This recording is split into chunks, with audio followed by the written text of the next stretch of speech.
ఊరు మొత్తం గుడ్డోళ్ళే. ఊరే పుట్టేటప్పుడు 2 కన్నులు మంచిగానే ఉంటాయి, చూస్తారు. ఎదిగే కొద్దీ కన్నులు పోతుంటాయి. వాళ్ళ భావన, వాళ్ళ నమ్మకం ఏంటంటే వాళ్ళ ఊరిలో ఒక చెట్టు ఉందట, ఆ చెట్టు కింద ఎవరైతే పోతారో వాళ్ళందరూ గుడ్డోలు అవుతారు.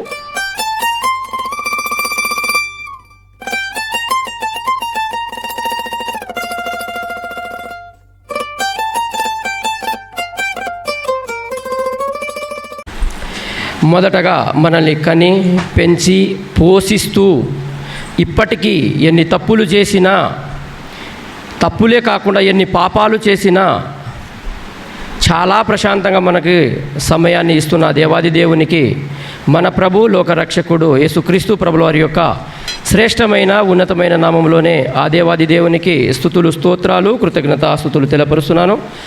అదేవిధముగా ఆ దేవుని మాటలు వినాలి.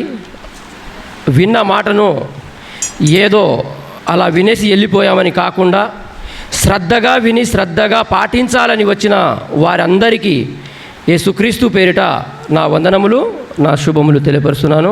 ప్రియమైన దేవుని వారలారా, నేనెవరో ఆల్రెడీ సార్ మీకు చెప్పారు, దాదాపుగా అందరికీ తెలుసు. నేను కూడా దాంతోపాటు సార్ ఒక మాట చెప్పారు, నేను వీళ్ళ దగ్గర నుంచి ఒకటి నేర్చుకున్నానని. నేను నేర్పించేంత స్థితిలో సార్కి నేర్పించేంత స్థితిలో అయితే నేను లేననుకుంటున్నాను. సార్ని చూసి కూడా నేను చాలా నేర్చుకున్నాను. అటు అమ్మగారిని చూసి, మీ సంఘం ద్వారా కూడా, మన మీటింగ్ అక్కడ వచ్చేసి మీరు చేసిన పనులను చూసి కూడా, ఏది ఏమైనను దేవుడు ఇక్కడ దాకా మనల్ని నడిపించినందుకు ఆ దేవాది దేవునికి స్తుతులు, స్తోత్రాలు తెలియపరుస్తున్నాను. అదేవిధంగా ప్రియులారా, ఇప్పుడు ఉదయం సార్ చెప్పారు కదా ఒక మాట, ఈ ఊరిలో ఉన్నవారు చాలా తక్కువ మంది, బయట నుంచి వచ్చిన వారే ఎక్కువ మంది ఉన్నారని చెప్పారు. కాబట్టి వారి కోసం కొన్ని మాటలు చెప్దామని అనుకుంటున్నాను. ఇంకో విషయం ఏంటంటే, మీకు చెప్పి మీకేదో నేర్పించేంత స్థితిలో నాదైతే కాదు. ఎందుకంటే ఇక్కడ ప్రొఫెసర్లు ఉన్నారు. బైబిల్లో, లోకంలో కాదు, బైబిల్లో ఫస్ట్ సెకండ్ థర్డ్ 3 ప్రొఫెసర్లు ఉన్నారు. మనం నేర్చుకోవాలి, జస్ట్ దేవుని మాటలు పంచాలనే ఆలోచనతో చెప్తున్నా. అయితే చాలా దూరం నుంచి, అటు హైదరాబాద్ నుంచి, నాగార్జున సాగర్ నుంచి, ఇక్కడ వేరే ప్రాంతాల నుంచి వచ్చిన వారందరూ మనము ఆలోచించవలసిన విషయం ఏమిటంటే, ఇక్కడ ఎందుకు వచ్చామో ఆలోచించాలి. ఇక్కడ వచ్చింది కేవలం దేవుని మాటలు వినాలి, విన్న మాటల ప్రకారంగా బ్రతకాలి, విన్న మాటలు నేర్చుకొని మనం పోవాలి. దానికోసమే కదా మనం వచ్చాము. మీ సమాధానం చెప్పాలి, లేకుంటే నేను పేర్లు పెట్టాల్సి వస్తుంది. నాకు అది మంచి అలవాటు ఉంది, అదొకటి. కాబట్టి కొంచెం సమాధానం చెప్పండి. నేర్చుకోవాలి కాబట్టి నేర్చుకున్న వారికే చెప్తున్నా, నేర్చుకోవాలనుకున్న వారికే. ఏదో మేము ఎంటర్టైన్మెంట్గా వచ్చామండి, వినేసిపోతాం, రత్నమ్మని అక్కగారి మీదనో అన్నగారి మీదనో ప్రేమతో పిలిచారు కాబట్టి వచ్చామనుకున్న వారికి మాత్రం ఈ మాటలు కావు. కాబట్టి దయచేసి వినండి. ప్రియులారా, ఒక్కసారి మనం వాక్య భాగంలో వెళ్ళిపోదాం. ఆ దేవాది దేవుడు మనల్ని ప్రేమించి రక్షించి ఈ సమయాన్ని ఇచ్చినందుకు ఇక దేవుని మాటలు నేర్చుకుందాం. వచ్చి నేర్చుకున్నామనుకున్న మనము ఏదో ఒకటి నేర్చుకొని పోవాలి. కాబట్టి ఒక విషయం చెప్తాను. ఆ దేవాది దేవుడు ఈ బ్రహ్మాండమైన సృష్టిని తయారు చేసి, ఈ సృష్టిలో పెద్ద నిర్మాణం ఒకటి చేశాడు. దానికి ఏది సాటి కాదు, ఏది పోటీ లేదు. ఆ నిర్మాణం ఏంటో చెప్పగలరా? చెప్పాను కదా, ప్రొఫెసర్ దగ్గర విన్నవారు ఖచ్చితంగా చెప్తారని. మానవ నిర్మాణం చాలా గొప్పది, చాలా విలువైనది. ఆ మానవ నిర్మాణము ఎలాంటిదో చెప్తా మీకు. అది ఎలాంటిదో, దేవుడు దాన్ని ఏ రకంగా తయారు చేశాడో, ఎందుకు చేశాడో చెప్పుకొని మనం పాఠం ముగించుకుందాం. మీకు ఒక విషయం చెప్తా. ఈ స్ట్రక్చర్ ఉంది కదా, శరీరం, ఈ శరీరాన్ని ఏసీ రూమ్లో పెడితే 1 సంవత్సరం పాటు ఏసీ రూమ్లోనే ఉంచి ఏదేదో చిన్న పనులు, ఆఫీస్ పనులు ఉంటాయి కదా, ఆఫీస్ పనులు చేసుకుంటూ ఏసీ రూమ్లోనే గడుపుతున్న వ్యక్తి ఎలాగైపోతాడు? నిగలాడుతున్న గులాబీ పువ్వు లెక్క అయిపోతాడు. గులాబీ పువ్వుని టచ్ చేస్తే ఏమవుతుంది? వాడిపోతుంది. ఆ మనిషి కూడా అలానే అయిపోతాడు. అవునా కాదా? అదే మనిషిని తీసుకుపోయి బొగ్గు గనులు ఉంటాయి కదా, ఆ బొగ్గు గనులో పరిస్థితి ఏంటో మీకు దాదాపుగా తెలిసే ఉంటుంది. బాగా హీట్ ఉంటుంది, టెంపరేచర్ ఫుల్ ఉంటుంది. ఆ టెంపరేచర్ ఉన్న వాతావరణంలో ఆ ప్లేస్లో తీసుకొని పో. ఫస్ట్ 2 రోజులు ఇబ్బంది పడ్డా తర్వాత ఆటోమేటిక్గా అలవాటు అయిపోతుంటుంది. అవునా కాదా?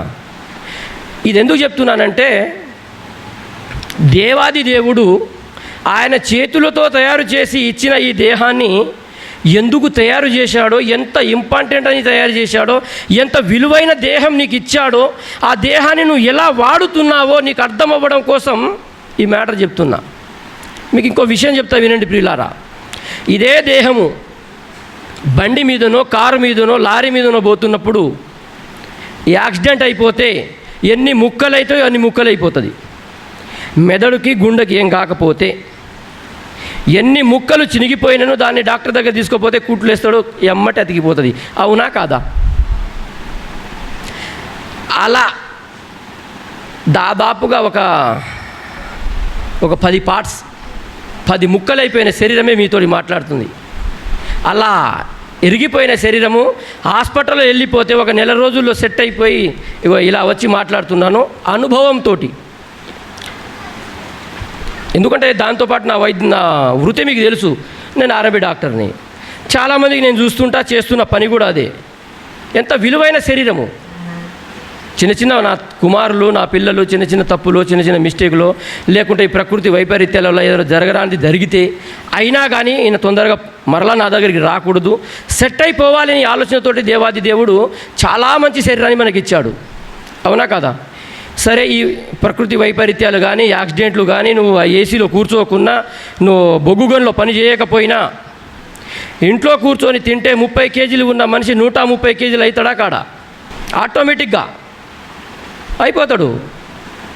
అదే మనిషి మరలా ఇంత బరువు ఉంటే నాకు హార్ట్ అటాక్ వస్తుందో, కొలెస్ట్రాల్ ఎక్కువైపోతుందో, ఏదేదో రకరకాల జబ్బులు వస్తున్నాయి, మరలా నేను తొందరగా చచ్చిపోతానని భయంతో మరలా డైట్ లాంటివి లేకుంటే ఫుడ్ ఇలాంటివి ఏమైనా ట్రై చేస్తే ఖచ్చితంగా మరలా 30-40 కేజీలకు వస్తాడా రాడా?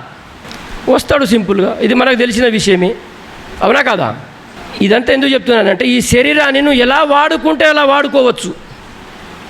నువ్వు ఎలా యూజ్ చేస్తే అలా పనికొస్తుంది నీకు.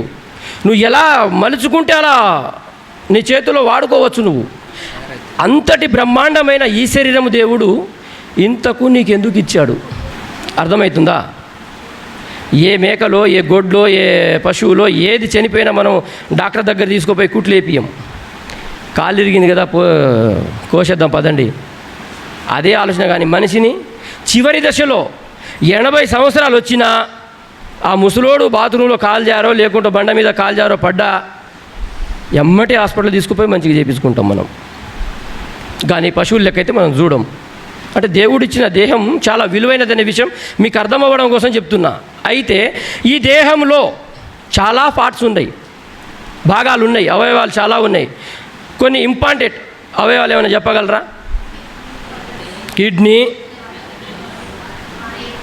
లివరు, హార్టు, బ్రెయిను కదా, చాలా మంచివి ఉన్నాయి. మరి లివర్ గురించి, హార్ట్ గురించి, కిడ్నీ గురించి దేవుడు ఏ అవయవాల గురించి చెప్పుకోవాలనుకుంటే తలా ఒకటి తీసుకుంటే 1 డే కూడా సరిపోదు, అంత వివరించవచ్చు. దేవుడు చేసిన అవయవాలు ఎంత ఉన్నతమైనయో చెప్పడానికి చాలా మ్యాటర్ ఉంది. మీరు చెప్పని దాని గురించి ఒక విషయం గురించి నేను చెప్తా. దేవుడే దాని గురించి రాయించాడు, అది మీకు చాలా అవసరమని చెప్పాడు. అది గినక చెడిపోతే నీ బతుకు నాశనం అయిపోతుంది అన్నాడు. అది గినక ఆగమైపోతే నువ్వు ఆగమైపోతావు అన్నాడు. ఆగమే కాదు, నాకు దూరం అయిపోతావు అన్నాడు. అదే కన్ను గురించి తెలుసుకుందామండి. ఒక్కసారి మత్తయి సువార్త 6వ అధ్యాయము 22-23. నీ దేహమునకు దీపము కన్నే గనుక నీ కన్ను తేటగా ఉండిన ఎడల నీ దేహమంతయు వెలుగుమయమై ఉండును. ఈ మాట మీకు ఏమర్థమవుతుందో కానీ నాకైతే ఒక విషయం అర్థమవుతుంది. ఈ ఇంట్లో వెలుతురు బాగా ఉండాలంటే వైర్ కనెక్షన్ బాగా మంచిగా ఉండాలి, ట్యూబ్ లైట్లు బాగుండాలి. ఒకవేళ వైర్ ఎక్కడో ఒక దగ్గర తెగిపోయినా, జాయింట్ కలిసిపోయినా, ట్యూబ్ లైట్ బాగా లేకపోయినా ఈ ఇంట్లో వెలుతురు ఉంటుందా? ఉండదు. అవునా కదా? ఈ ఇంట్లో వెలుతురు ఉండదు. అలా చూసుకుంటే ఊరి మొత్తంలో చూసుకున్నా కరెంటు చాలా అవసరం. కరెంటు వల్ల మనకు వెలుతురు వస్తుంది, బాగుంది. కానీ ఈ ప్రపంచంలో ఈ సృష్టిని చూసుకుంటే సృష్టికి ఏది వెలుతురు? సూర్యుడు వెలుతురు కదా. ఈ సృష్టికి సూర్యుడు వెలుతురు. కానీ దేహానికి ఏంది వెలుతురు? కన్ను. మీకు ఒక విషయం చెప్తా. సృష్టి మొత్తానికి వెలుతురు ఇస్తున్న ఒక సూర్యుడు నీకు వెలుతురు ఇవ్వలేకపోతున్నాడు. నీ కన్ను లేకపోతే నీ దేహానికి వెలుతురు లేదు. అవునా కదా? ఈ దేహానికి ఏందంట వెలుతురు? ఈ దేహానికి వెలుతురు ఏమిటి? కన్ను. ఆ కన్ను మంచిగుంటే నీ దేహమంతయు వెలుగుమయమై ఉంటుంది. ఒకవేళ చెడిపోతే దేహమంతయు చీకటిమయమై ఉండును అంటున్నాడు. ఇంతకు కన్ను గురించి ఎందుకు రాయించాడు దేవుడు? మీకు ఒక విషయం చెప్తా. కన్ను ఇంపార్టెంట, విలువైనదా? గుండె విలువైనదా? గుండె విలువైనది కదా. గుండె లేకపోతే మనిషి బతకలేడు. కిడ్నీ లేకపోతే బతుకుతాడా? లివర్ లేకపోతే బతుకుతాడా? శరీరం గురించి మీకు చెప్పడంలో మర్చిపోయాను, ఒక విషయం చెప్తాను. కిడ్నీ మార్చుకోవచ్చు, మనం లివర్ మార్చుకోవచ్చు. మొన్న కరోనా వస్తే చాలామంది లంగ్స్ మార్చుకున్నారు తెలుసా? అంటే ఊపిరితిత్తులు మార్చుకున్నారు. నేనే దగ్గరుండి ఒక వ్యక్తికి లివర్ మార్చుకోవాలని ఆర్డర్ ఇచ్చాను. ఆ లివర్ వచ్చేసరికల్లా ఈ లివర్ క్యాన్సర్ ఉన్న వ్యక్తి చనిపోయాడు హైదరాబాద్ నిమ్స్ హాస్పిటల్లో. ఇంత చక్కటి శరీరం ఇది, ఇంత విలువైన శరీరాన్ని, ఇంత విలువైనదనే విషయం మనం ఎప్పుడైనా గమనించామా? కానీ మన మనసంతా ఎక్కడ ఉంటుందో చెప్తాను, దేని మీద ఉంటుందో కూడా చెప్తాను. అయితే ఈ దేహానికి వెలుగై ఉన్న ఈ కన్ను చెడిపోతే మన దేహం అంతా చీకటి మయమైపోతుంది అంటున్నాడు దేవుడు. యేసుక్రీస్తు ప్రభువు వారు చెప్తున్న మాట మరలా చదవండి. దేహమునకు దీపము కన్నే గనుక కన్ను తేటగా ఉండిన ఎడల నీ దేహమంతయు వెలుగుమయమై ఉండును. నీ కన్ను చెడినదైతే నీ దేహమంతయు చీకటిమయమై ఉండును. ఆలోచించాలి ప్రియులారా. ఈ దేహానికి చాలామంది ప్రపంచంలో, మొన్న కూడా నేను ఫేస్బుక్లో ఒక వీడియో చూశాను, వేరే దేశంలో ఊరు మొత్తం గుడ్డోళ్ళే. ఊరే పుట్టేటప్పుడు 2 కన్నులు మంచిగానే ఉంటాయి, చూస్తారు. ఎదిగే కొద్దీ కన్నులు పోతుంటాయి. వాళ్ళ భావన, వాళ్ళ నమ్మకం ఏంటంటే వాళ్ళ ఊరిలో ఒక చెట్టు ఉందట. ఆ చెట్టు కింద ఎవరైతే పోతారో వాళ్ళందరూ గుడ్డోలు అవుతారు, చెట్టు కింద పోని వారందరూ మంచోళ్ళు ఉంటారని వాళ్ళ భావన. కానీ పోయిన వారు అవుతున్నారు, పోని వారు కూడా అవుతున్నారని శాస్త్రవేత్తలు తెలియపరిచిన విషయం అది.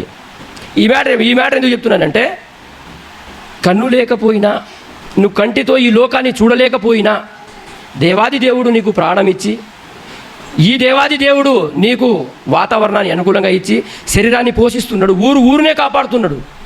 అయినా కానీ నీ మీద తండ్రి ప్రేమ పోతలేదు. చూసారా? అర్థమవుతుందండి?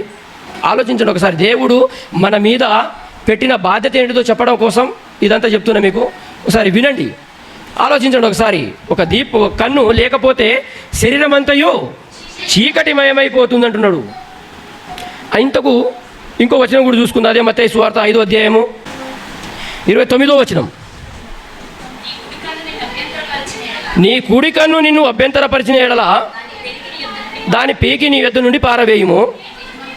నీ దేహమంతయు, ఇది చాలే మనకు. ఓకే మేడమ్మ. ఇప్పుడు ఒక చిన్న విషయం ఏంటంటే, నీ కుడి కన్ను నిన్ను అభ్యంతరపరిచిన ఎడల ఆ కుడి కన్నును తీసేయమంటున్నాడు. కుడి కన్నుని ఎందుకు చెప్పాడు దేవుడు? చూస్తే ఏ చూపుతో మనం చూసినా కానీ 2 కన్నులు చూస్తాయి కదా, కానీ ఒకటే కన్ను ఎందుకు చెప్పాడు అంటే, ఒక కన్ను మంచిగా ఒక కన్నేమో ఏం చూస్తలేదు, ఇంకో కన్నేమో వేరేగా చూస్తున్నదా? ఒక కన్నేమో మంచిగా చూస్తుంది, ఇంకో కన్నేమో చెడుగా చూస్తున్నదా? కాదు కదా. అంటే దాని భావం ఏంటంటే, ఈ మాట ఎందుకు చదివిస్తున్నానంటే, కన్ను తీసేయమని దేవుడు చెప్తున్నట్టే తీసి పారేయమని కాదు దాని అర్థం. మనలో ఉన్న ఆశలు, మనం చేస్తున్న క్రియలు, దేవునికి వ్యతిరేకమైన పనులు ఏమైతే చేస్తున్నామో అది చంపేయమని దానికి అర్థం. ఇంతకు మనం ఏం చేస్తున్నాం? దేవునికి నచ్చని పనులు మనం ఏమైనా చేస్తున్నామా? అసలు దేవుడు ఏమైనా చేయమన్నాడా? కంటికే ఎందుకు చెప్పాడు? చాలా వివరాలు దేవుడు ఇచ్చాడు కదా, అది కూడా ఒకసారి చూసుకుందాం మనం. సామెతలు 23:33. విపరీతమైనవి నీ కన్నులకు కనబడును, నీవు వెర్రి మాటలు పలుకుదువు. ఒక్క నిమిషం. విపరీతమైనవి నీ కన్నులకు కనబడును కాబట్టే నువ్వు చూస్తావు, కాబట్టి ఆ కన్నుని తీసే అంటున్నాడు. నీవు వెర్రి మాటలు పలుకుదువు. చాలు. దాని అర్థం ఏంటో తెలుసా ప్రియులారా? నీ కంటికి ఎవరైనా కనబడితే నువ్వు అడగొలుగా మాట్లాడతావట. ఎందుకు? దానికి ఒక చిన్న ఎగ్జాంపుల్ చెప్తాను. విషయం ఏంటంటే, ఎవరో ఒక సహోదరి, ఒక తల్లి బంగారాన్ని వేసుకొని వస్తుంది. బంగారం అంటే బైబిల్ భాషలో ఏమంటారు దాన్ని? రంగురాయి. అదే కదమ్మా, రంగురాయి. రంగురాయి. ఒక రాయిని చూస్తేనే నీ మనసంతా ఆగమాగమైపోతున్నది. ఏం చేస్తే? చూస్తే. అందుకోసమే నీ కన్నుల ద్వారా నువ్వు పాపం చేసే అవకాశాలు పుష్కలంగా ఉంటాయి. కాబట్టి దేవుడు చెప్పే విషయం ఏంటంటే మనము కూడా ప్రాక్టికల్గా మనం చూసుకుందాం. మీరు ఏమనుకోనంటే ఒక మాట చెప్తా. ఒక అందమైన అమ్మాయి కనబడితే ఒక అబ్బాయి ఏం చేస్తాడు చెప్పండి? అబ్బా అంటాడు. అవునా కాదా? ఒక అమ్మాయిని చూసి మనం ఏమనాలి? అమ్మ అనాలి. అవునా కాదా? ఏం చెప్తున్నాం మనం? అబ్బా అంటున్నాం. అదే అమ్మాయి కానీ అబ్బాయి కనబడితే ఇలాంటి వాడు కావాలని ఆశలు ఉన్నోళ్ళు లేరా? అందుకోసమే నీ కనులు చాలా జాగ్రత్త. అది తేటగా ఉంచుకుంటున్నాడు. అది ఎలా ఉంచుకోవాలట? తేటగా ఉంచుకో. ఇంకా ఏం చేస్తున్నావో చూసుకుందాం. 1 యోహాను పత్రిక, మీకు తెలిసిన వచనాలే, కొత్త ఏం కావు. 2:15-16. ఈ లోకమునైనను లోకములో ఉన్న వాటినైనను నువ్వు ప్రేమించకు బేట అంటున్నాడు. ఎందుకు ప్రేమించకూడదు తండ్రి అంటే కింద చెప్తున్నాడు, ఎవడైనను లోకమును ప్రేమించిన ఎడల తండ్రి ప్రేమ వానిలో ఉండదు. లోకములో ఉండేదంతా ఏముంటుందో చెప్తున్నాడు. అనగా శరీరాశయు, నేత్రాశయు. మనం దేని గురించి మాట్లాడుకుంటున్నాం? నేత్రాల గురించే మాట్లాడుకుంటున్నాం కదా. ఈ భూలోకములో ఉన్నది ఏముందా అంటే కేవలం శరీరానికి సంబంధించినవే ఉన్నాయి. కనులకు చూస్తే మోసపోయేటివే ఉన్నాయి అంటున్నాడు. అవునా కాదా? ఒకసారి ఆలోచించండి. లోకములో ఉన్నదంతయు అనగా శరీరాశ, నేత్రాశ. ఇప్పుడు మనం బంగారం గురించి ఒక చిన్న ఎగ్జాంపుల్ చెప్పుకున్నాం కాబట్టి బంగారాన్ని ఏం చేస్తున్నాం మనం? చూస్తున్నామా లేదా? చాలామంది స్త్రీలు నేను చూశాను, గమనిస్తున్నాను, ప్రాక్టికల్గా చాలా చూస్తున్నాను. సంఘంలోనే మీటింగ్లోనే ఒక అక్కనో, ఒక చెల్లినో, ఒక తల్లినో ఒక మంచి చీర, ఏదో వాళ్ళ కుటుంబ పరిస్థితులను బట్టి మంచి చీర తీసుకొచ్చింది అనుకో, చూసావా ఆ చీర ఎలా ఉందో? అలాంటి చీర కొనిపించినావా నీ బతుకుకి ఎప్పుడన్నా? ఇంటే కాడ పర్సనల్గా భార్య చెప్పే మాట దేనిని బట్టి వచ్చిందంటే ఆ మాట చూడడాన్ని బట్టే కదా. యేసుక్రీస్తు ప్రభుల వారు కానీ దేవాది దేవుడు కానీ మనకు చెప్పిన మాట ఏంటిది? అది నేత్రాశరా, అది చూస్తే నువ్వు ఆగమైపోతావు. అలా చెప్పి కనులు ఇచ్చిన దేవుడే చెప్తున్న మాట ఏంటిది? ఆ కనులు నిన్ను అభ్యంతరపరుస్తున్నాయి కాబట్టి దాన్ని తీసేయి. మనం చెప్తాం కదా చాలాసార్లు, అరే ఈ మొబైల్ ఉండడం వల్ల నువ్వు చదువుకు దూరం అయిపోతున్నావురా, కాబట్టి ఈ మొబైల్ తీసి పడేద్దాం. కావాలని కొడుకు ఆగమవుతుంటే, కూతురు ఆగమవుతుంటే తండ్రి సెల్ ఫోన్ను పగలగొట్టిన దాఖలాలు మనకు చాలా తెలుసు. అవసరం అనుకుంటే వేరే వాళ్ళకి అమ్మేయడమో, తండ్రి గుంజుకోవడమో చూస్తున్నాము. అవునా కాదా? దేవాది దేవుడు చెప్పిన మాట కూడా అదే. నీ కనులతో నువ్వు చేస్తున్న పాపాలు, నువ్వు చేస్తున్న నేత్రాశ, శరీరాశ, ఇదంతా తండ్రిలో నుంచి పుట్టినవి కావు. ఎక్కడి నుంచి పుట్టినవి ప్రభు అంటే జస్ట్ ఈ లోకం నుంచి పుట్టినవే. ఉదయం అక్కగారు చెప్పుకొచ్చారు, దాని తర్వాత అమ్మగారు చెప్పుకొచ్చారు. అమ్మగారు ఏం చెప్పారు? ఈ బంధాలు శాశ్వతం కావు. శాశ్వతమైనది ఏ బంధం? ఆత్మబంధం. మరి దేవాది దేవుడు ఇస్తా అన్నది ఏ బంధం? ఎఫెసీ పత్రిక 1:3 చూసుకుంటే, చదవనక్కర్లేదు మనకు తెలుసు కాబట్టి చెప్తున్నా. పరలోకములో పరసంబంధమైన ఆశీర్వాదం ఇస్తానన్నాడే కానీ భూలోకంలో బంగారము, వజ్రము, వైడూర్యాలు, ఆస్తులు, అంతస్తులు ఇస్తానైతే చెప్పలేదు. అవునా కాదా? ఇక్కడ వచ్చేటప్పుడు కూడా ఉదయం అమ్మ చెప్పిన మాటను బట్టి అప్పటికప్పుడే ప్రిపేర్ చేసిన పాఠం ఇది. ఈ ఉదాహరణ విషయం ఏంటంటే, ఇక్కడ వచ్చేటప్పుడు కూడా మనల్ని చూసి ముందున్న వారు నేర్చుకోవాలి. మనల్ని చూసి, మనం చెప్పే బోధన చూసి కాదు. వాస్తవానికి అమ్మగారు చెప్పినట్టుగా మనం అందరం స్పీకర్లమే. 1000 రూపాయలు డ్రెస్ చేసుకుంటే ఎవరైనా కన్నులు పోతాయి ఆడ. మరి అవసరం ఆ తల్లి నీకు కానీ, అన్న నీకు, తమ్ముడా, సహోదరుడా? అందుకోసం లోకాశకు పోక నా గురించి చెప్తున్నాను అనుకోనంటే ఒక మాట చెప్తా. మొన్ననే మా మామ వచ్చారు, ఇద్దరు. నాకు ఫోన్ కావాలరా అన్నారు. సరేలే, నేను శంకర్కి మొన్న ఒక ఫోన్ ఇప్పించాను. అక్కడ చూశాను 30,000 ఉంది ఆ ఫోను. చూస్తే భలే నచ్చింది నాకు. ఈ ఫోన్ పోతే అదే కొనాలని ఫిక్స్ అయిపోయినా. 3వ రోజే నేను ఒక ఫోన్ కొంటున్నా, శేఖరు నాకు ఫోన్ ఇప్పిద్దురా అన్నాడు. ఎంత పెడతావు మా అన్న? ఎంతలో ఒక 10-12 పెడతా అన్నాడు. సరే 10-12 ఏం ఫోన్ వస్తుంది కానీ నువ్వు నా ఫోన్ కొనుక్కో, నేను వేరేది కొనుక్కుంటా అన్న. దీన్ని ఏమంటారు చెప్పండి? ఇప్పుడు నేత్రాశనే కదా. అక్కడ చూశాను, ఆశ పెరిగింది. అలా 10 నిమిషాలు గడిచింది. ఎమ్మటే నాలో ఉన్న ఆత్మ గద్దించింది, అది నేత్రాశ కాదారా, అది కాదా శరీరాశ కాదా అని అనిపించేసరికి ఎమ్మటే మామ నేను ఇవ్వలేనులే, కానీ ఎందుకు ఇవ్వలేంటే అంతా ఆయనకు చెప్పాల్సిన అవసరం లేదు, డబ్బులు లేవని చెప్పేసి సైలెంట్ ఆగిపోయినా. ఇలా మనకు మనం కంట్రోల్ చేసుకుంటే, మనకు మనము హద్దులో ఉంటే, దేవుని మాటను బట్టి ఆశ అనేది దాదాపుగా లోకంలో చూస్తున్నాం కాబట్టి ఖచ్చితంగా వస్తుందని దేవుడే రాయించాడు. కానీ దాన్ని అరికట్టుకుంటున్నాడు, దానిని దేవుని మాటలో హద్దులో ఉంచుకుంటున్నాడు. అది మనం ఉంచుకుంటే మనం మిస్టేక్ చేయము, పాపములో పడిపోము. ఖచ్చితంగా దేవుడిచ్చిన ఆశీర్వాదాలకు, పరలోకపు ఆశీర్వాదాలకు మనం అర్హులమవుతాం. కాబట్టి ఆలోచించుదాం. మనం ఇంకా కన్నుల ద్వారా మనం చేసే పాపాలు ఏంటో కూడా కొన్ని చూద్దాం.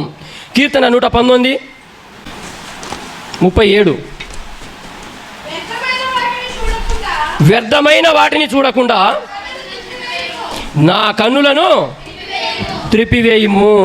భక్తుడు మాట్లాడుతున్న మాట ఏమని? దేవా, ఈ లోకం ఆల్రెడీ పనికి మాలినదని నువ్వు నాకు చెప్పినావు. ఇదంతా నన్ను ఆగం చేయడానికే ఈ లోకం ఉన్నది. ఈ లోకంలో ఉన్నవారు కూడా ఈ క్రైస్తవులను ఎప్పుడు ఆగం చేయాలి, మనతో పాటు ఎప్పుడు కలుపుకోవాలని చూస్తుంటుంది. కాబట్టి నా కనులు అటు పోకుండా నన్ను కాపాడవా ప్రభువా అని మాట్లాడుతున్నాడు ఒక భక్తుడు. అదే కీర్తన 119:105 చూడండి. భక్తుడు ఏం మాట్లాడుతున్నాడు? నీ వాక్యము నా పాదములకు దీపమును, నా త్రోవకు వెలుగునై ఉన్నది. ఇప్పుడు మనం వెలుగుగా మనకి ఎవరిని ఉంచుకోవాలట? వాక్యాన్ని వెలుగుగా ఉంచుకుంటే చీకటిమయం, లోకం అంటే చీకటి మనకు తెలుసు కదా, ఆ చీకటిమయంలో పడడానికి మనకు అవకాశాలు ఉన్నాయా? అసలు ఆ దారిన పోగలమా? చీకటిలో ఉంటేనే కదా దారి ముందర ఏముందో తెలియక కాళ్ళకు తగిలి పడిపోయేది మనం, అవునా కాదా? ఆల్రెడీ మనం వెలుగులో వచ్చేసాము, మన దగ్గర వెలుగు నిండుగా ఉన్నది అంటే కన్నులు బాగా కనబడుతున్నాయి, మనం పడిపోతామా? అవునా కాదా? ఇప్పుడు అమ్మగారు ఉన్నారు, ఒకళ్ళు తీసుకెళ్ళాలి, వయసు పైబడింది, కన్నులు మందం పడ్డాయి. అదే ఇప్పుడు అక్కకో ఆ బుజ్జికో మనలాంటి వాళ్ళకో అవసరమా? ఎందుకు? మనకు కన్నులు బాగా కనిపిస్తున్నాయి కదా, మనకు అవసరం లేదు, కన్నులు బాగా కనిపిస్తున్నాయి. అలాగనే క్రైస్తవులైన మనము చీకటిలో పడిపోవడానికి 1% కూడా అవకాశం లేదు. కానీ ఆ వాక్యాన్ని మనము మన శరీరంలో, మన జీవితంలో పాటిస్తలేము, అనువదిస్తలేము. కాబట్టి మాటికి పడిపోతున్నాము. ఎన్ని ప్రసంగాలు వినలేదండి మనం? ఇప్పుడు నేను చెప్పిన మాటలు ఇదేనా కొత్తనా? ఎన్నిసార్లు విన్నామో, ఎంతమంది ద్వారా విన్నామో, అయినా కానీ వినేటప్పుడు మరలా కొత్తగా ఎందుకు అనిపిస్తుందంటే మనము ప్రతి మాటను అనువదిస్తలేము కాబట్టి, ప్రతి మాట ప్రకారంగా మనం బతకట్లేము కాబట్టి, అవునా కదా? అందుకోసమే ఈ మాటలు మనకు కొత్తగా అనిపిస్తున్నాయి. ఈ లోకంలో పడిపోవడానికి అవకాశాలు 100కు 100% ఉన్నాయి. పాటిస్తే 1% కూడా లేదు, పాటించకపోతే 100కు 100% ఉన్నది. కాబట్టి మరలా ఇంకో వచనం చూసుకుందాం. మరలా ఇంకో భక్తుడు ఏం చెప్తున్నాడు? యోబు గ్రంథం 31:1-2. నేను నా కన్నులతో నిబంధన చేసుకుంటుని అంటున్నాడు ఒక భక్తుడు. కన్యకను నేను ఎలాగూ చూసుదును, అలాగూ చూసిన ఎడలా పరలోకములో ఉన్న నా దేవుని ఆజ్ఞ ఏమవును? ఉన్నత స్థలములోనున్న సర్వశక్తుని స్వాస్థ్యం ఏమగును? ఆలోచించండి ప్రియులారా. ఒక మాట ఏం చెప్తున్నాడంటే, నేను ఒకవేళ అలాగూ చేస్తే పరలోకములో దేవుడు ఉన్నాడు కదా, ఆ దేవాది దేవుడు ఇచ్చిన ఆజ్ఞ ఏమవుతుంది? ఆ ఆజ్ఞ నేను మీరినట్టే కదా. ఆజ్ఞ మీరడం ఏంటిది? వెనకాల మీకు వినిపిస్తలేదా? తలకాలను ఊపండి. ఆజ్ఞ మీరితే ఏం చేసినట్టు? పాపం చేసినట్టు. నేను పాపం చేయాలా? ఈ లోకాన్ని చూసి భక్తుడు చెప్తున్నమాట, క్వశ్చన్ మార్క్ మనకు. ఈ లోకాన్ని చూసి నేను పాపం చేయాలా? ఈ లోకం ఎలాంటిది? అశాశ్వతమైనది, అవునా కాదా? అందుకోసం నిబంధన చేసుకుంటున్నాడు దేవాది దేవునితో. అబ్బే, ఈ పనికి మాలిన పనులు అయితే నేను చేయను ప్రభువా, ఈ పనులు నేను చేయను, ఖచ్చితంగా ఇగో ఇలానే ఉంటానని ప్రతిజ్ఞ చేసుకుంటున్నాడు. క్రైస్తవులుగా మారి సంవత్సరాలు దాటిపోతున్నాయి, కానీ ఈ ప్రార్థన మనం ఎప్పుడైనా చేశామా? చేసుకున్నామా? అలా చేసుకొని అలా కనీసం ఒక వారం రోజులన్న బ్రతికామా?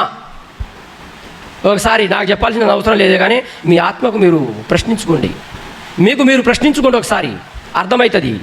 మరలా చదవక ఫస్ట్ నుంచి. నేను నా కన్నులతో ఒక నిబంధన చేసుకున్నాను, బంగారం వైపు చూడను, చీరల వైపు చూడను, సెల్ ఫోన్ల వైపు చూడను. ఈ లోకం ఉన్నదే పాడు చేయడానికి, కాబట్టి ఈ లోకం కోసం నేను చూడను.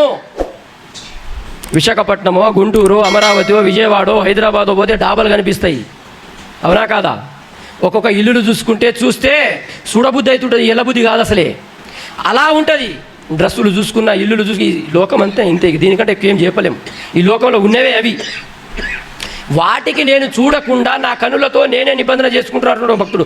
మీరు చేసుకుంటున్నారా మీ కన్నులతో నిబంధన? చేసుకుంటారా మరి ఈ రోజు నుంచి చేసుకుందామా? కంటిన్యూ చేద్దాం. దాంతోపాటు కింద రెండవ వచనంలో, అలాగు చేసిన ఎడల పరమందున్న దేవుని ఆజ్ఞ ఏమవును అంటే, ఆయన ఆలోచించే విధానంలో దేవుడున్నాడు, ఆయన చేసే పనులలో దేవుడున్నాడు. అంటే వాక్యం ఆయనకు వెలుగై ఉన్నది కాబట్టి దేవుడు గుర్తుకొస్తున్నాడు. మనకు వాక్యం ఉండదు కాబట్టి దేవుడు గుర్తుకురాడు. కంటిన్యూ చదవక. ఉన్నత స్థలములలో ఉన్న, మొదట ఏం చెప్పాడు? పరలోకములో ఉన్న అన్నాడు. ఇక్కడ ఏమంటున్నాడు? ఉన్నత స్థలములో ఉన్న సర్వశక్తిని స్వాస్థ్యం ఏమగును? ఆ సర్వశక్తిమంతుడు మనకు ఒక స్వాస్థ్యం ఇచ్చాడు. ఆ స్వాస్థ్యం ఏమగును? ఆ స్వాస్థ్యం ఏంటిది? ఎఫెసీ 1:3 చెప్పాను కదా, పరలోకపు ఆశీర్వాదాలు, పరలోకం ఇస్తానన్నాడు. అది ఏమైపోవును? నా కోసం కేటాయిస్తానన్నాడు కదా యేసు ప్రభుల వారు. పోతూ నేను వెళ్ళిపోతున్నాను, మీకోసం కూడా ఎవరైతే మీరు నా లెక్క బ్రతుకుతారో, నా అడుగు జాడల్లో ఉంటారో, వారి కోసం నేను నా తండ్రి దగ్గరికి వెళ్ళేసి నివాస స్థలాలు ఏర్పాటు చేస్తాను. ఇల్లు లేవో అక్కడ నేను పోయి ఇల్లు కడతాను, ఫలానా నా తమ్ముని కోసం, ఫలానా నా శిష్యుని కోసం అని చెప్పాడా లేదా? మరి ఆ ఇల్లు నా కోసం ఏర్పాటు చేసిన ఇల్లు, నేను బాప్తిజం తీసుకున్నప్పుడు నా కోసం ఒక ఇల్లు రిజిస్ట్రేషన్ అయిపోయింది కదా. మరి ఆ రిజిస్ట్రేషన్ అయిపోయిన ఇల్లు ఇప్పుడు నేను పాపం చేస్తే అది ఎవరికి పాలవును? వామ్మో, నేను అది వదులుకుంటానా అనే భయం ఉంది ఆ భక్తునికి. మరి అలాంటి ఆలోచన మనకి ఎంతమందికి ఉందో ఆలోచించుకుందాం. అలాగనే 7వ వచనంలో, న్యాయమైన త్రాసులో ఆయన నన్ను తూచునుగాక. ఆయనకంతటా ఆయనే మాట్లాడుకుంటున్నాడు. ఒకవేళ నేనేమైనా తప్పు చేస్తే ఆయన న్యాయమైన త్రాసులో ఆయనే నన్ను తూచునుగాక. ఈ ధైర్యం ఉందా అండి మనకు? నేను తప్పు చేస్తే ఆ దేవుడే శిక్షించాలి నన్ను అని చెప్పే మాట మనకి ఎవరైనా ఉందా? అంత బలం ఉందా? మనకు అంత విశ్వాసం ఉందా? భక్తుడు చెప్తున్నాడు, ఒకవేళ నేను తప్పు చేయనని వాగ్దానం చేసుకున్నాను, ఒకవేళ నేను తప్పు చేసినట్టయితే ఆ దేవుడే ఆయన త్రాసులో నన్ను తూచునుగాక. కింద చదవండి. నేను క్రీస్తు అనే మార్గాన్ని విడిచి నడిచిన ఎడలా నా మనసు నా కన్నులను అనుసరించి సంచరించిన ఎడలా మాలిన్యమేమైనను నా చేతులను తగిలిన ఎడలా. చూశారా? మాలిన్యం అంటే పాపము ఏమైనా నాకు అంటుకున్న ఎడలా ఆ దేవాది దేవుడు నాకు ఇస్తానన్న స్వాస్థ్యం ఇచ్చునా? ఇవ్వడు కదా. అందుకోసం అనుక్షణం భయముతో భక్తితో బతుకుతున్నారండి మన పితరులు భక్తులు. మనం ఎలా బతుకుతున్నాం? వచ్చాం కదా ఇక్కడికి, ఏదో ఒకటి నేర్చుకొని పోదామని వచ్చాం కదా. అందుకోసం ఖచ్చితంగా ఏదో ఒకటి కాదు కానీ చెప్పిన ప్రతి మెసేజ్లో ఒక సారాంశం పట్టుకొని వెళ్ళిపోదాం, అలాగనే బ్రతుకుదాం. ప్రసంగి 1:8 కూడా చదువుదాం, నేను ముగిస్తాను. ఎడతెరిపి లేకుండా సమస్తమును జరుగుతున్నది, మనుషులు దాన్ని వివరింపజాలరు. చూచుట చేత కానీ కన్ను తృప్తి పొందకుచున్నది. అంటే ఈ లోకం ఎలాంటిదంట? నువ్వు ఎంత చూసినా నీ కనులారా తృప్తి అనేది నీకు రాదు. అంత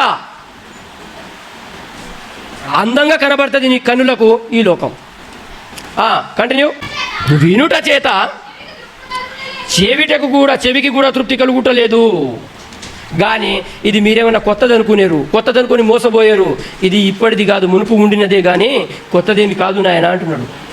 అప్పటిదే, ఇది కొత్తదేం కాదు నువ్వు చూడడానికి, కొత్తదేం కాదు నువ్వు లాక్కొని వేసుకోవడానికి, కొత్తదేం కాదు లాక్కొని తినేసేయడానికి. అది పాతదే, నలిగినదే, వాడినదే. దాన్ని నువ్వు తీసుకొని ఏం చేస్తావు? కొత్తది ఇస్తా నీకోసం, రా అంటున్నాడు దేవుడు. నువ్వు ఇక్కడ రా, ఆ సింహాసనం నీకు ఇస్తానంటున్నాడు దేవుడు.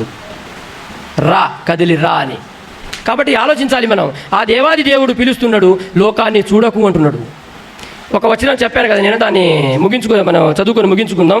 అదే 5వ అధ్యాయం 29వ వచనము, మత్తయి సువార్త నీ కుడి కన్ను నిన్ను అభ్యంతరపరిచిన ఎడలా దానిని పెరిగి నీ యొద్ద నుండి పారవేయుము అంటున్నాడు. నీ దేహం అంతా ఈ నరకంలో పోవుట కంటే గుడ్డోడుగా పరలోకంలో కూర్చోవడం మంచిది కదా అని చెప్తున్నాడు. అంటే చాలామంది దీన్ని అపార్థం కూడా చేసుకున్నారు. అంటే దేవుడే కన్ను తీసేయమంటాడు అండి? కన్ను తీసేయాలా? మరి ఎందుకు ఇవ్వాలి దేవుడు? అదే కదా. కానీ ఆ దేవాది దేవుడు కన్నులు తీయమని చెప్పలేదులే. కానీ ఆ కన్నులతో వచ్చే నేత్ర ఆశలు ఉంటాయి కదా, ఆ కన్నులతో చూసే ఆశలు ఉంటాయి కదా, ఆ ఆశల్ని చంపుకుంటున్నాడే తప్ప వేరేది కదా. అదే నేను మీకు చూపించాను యోహాను సువార్త 2:15-16లో. తీయనక్కర్లేదు, ఒకసారి ఆలోచించుదాం. మొదట నేను శరీరం గురించి ఒక మాట చెప్పాను, గుర్తుందా మీకు? ఏం చెప్పాను చెప్పండి? శరీరాన్ని నువ్వు ఎలా వాడుకుంటే అలా వాడుకోవచ్చు. నువ్వు ఎలా వాడుకున్నా నీకు అనుగుణంగా నడుస్తుంది ఆ శరీరము. అంత అద్భుతమైన శరీరం ఎందుకు ఇచ్చాడో తెలుసా? నువ్వు ఆశలు కంట్రోల్ చేసుకుని పరలోకంలో తీసుకుపోతే పరలోకం వస్తుంది, ఆశలు అలానే ఉంచుకుంటే పాతాళానికి వెళ్ళిపోతుంది. దానికి కూడా సిద్ధమే. అది నీ మీదనే ఆధారం. ఆ ఉన్న శరీరాన్ని, ఉన్న ఆత్మని ఎటు తీసుకెళ్తావో, ఏ దారిని నడిపిస్తావో అది మన ఇష్టం. వచ్చాము 100 కిలోమీటర్లు దాటి, కంటికి నిద్ర లేక, పొట్టకు తిండి లేక దారిలో వస్తున్నప్పుడు వచ్చాము దేనికోసం? మరలా ఆ జీవితం గడపడానిక? మరలా ఆ పాత జీవితం గడపడానికి అది ఇక్కడ రావాల్సినంత అవసరం ఉందా? లేదా ఆంధ్రం చూద్దామని వచ్చారా? దేనికోసమో మనకు మనం క్వశ్చన్ వేసుకుంటే మనకు ఖచ్చితంగా అర్థమవుతుంది. ప్రియులారా, ఒక్కసారి ఆలోచించుకుందాం. ఆ దేవాది దేవుడు చాలా విలువైన వస్తువులు ఉన్నాయి. ఆ విలువైన వస్తువులను బైబిల్లో రాయించలేదు. కానీ నీ కన్ను గురించి ఎందుకు రాయించాడంటే, ఆ కన్నుల ద్వారా నువ్వు నాకు ఎక్కడ దూరం అవుతావో అని. గుండె ద్వారా దేవునికి దూరం అయ్యే అవకాశాలు లేవు, కిడ్నీ ద్వారా దేవునికి దూరం అయ్యే అవకాశాలు లేవు, లివర్ ద్వారా దేవునికి దూరం అయ్యే అవకాశాలు లేవు. కానీ కన్నుల ద్వారా ఉంది కాబట్టి అది కూడా చెప్పేశాడు. సీక్రెట్ తెలుసా? ఎగ్జామ్ పెడుతున్నాడు, ఎగ్జామ్ పేపర్ కూడా ఇచ్చేస్తున్నాడు, ఆ చదువుకొని వచ్చి పాస్ అయిపోమంటున్నాడు. దానికంటే ఇక దేవాది దేవుడు మనకి ఏమి ఇవ్వాలి? సమస్తం సమకూర్చాడు. కాకపోతే బతకడం మన వల్ల కాక, బతకలేక మన భక్తి ఏ స్థితిలో ఉందో మనకు మనం చూసుకుందాం. దేవుడు చెప్పిన మాటల్ని జ్ఞాపకంతో ఉంచి ఆ మాటలు నేర్చుకొని మనం ముందుకు సాగిపోదాం. ఆ దేవాది దేవుడు ఇంత మంచి చక్కటి అవకాశం నాకు ఇచ్చినందుకు దేవాది దేవునికి స్తుతులు, స్తోత్రాలు. అదేవిధంగా సమయం నాకు ఇచ్చిన అన్నగారికి 2 వందనాలు. చిన్న ప్రార్థన.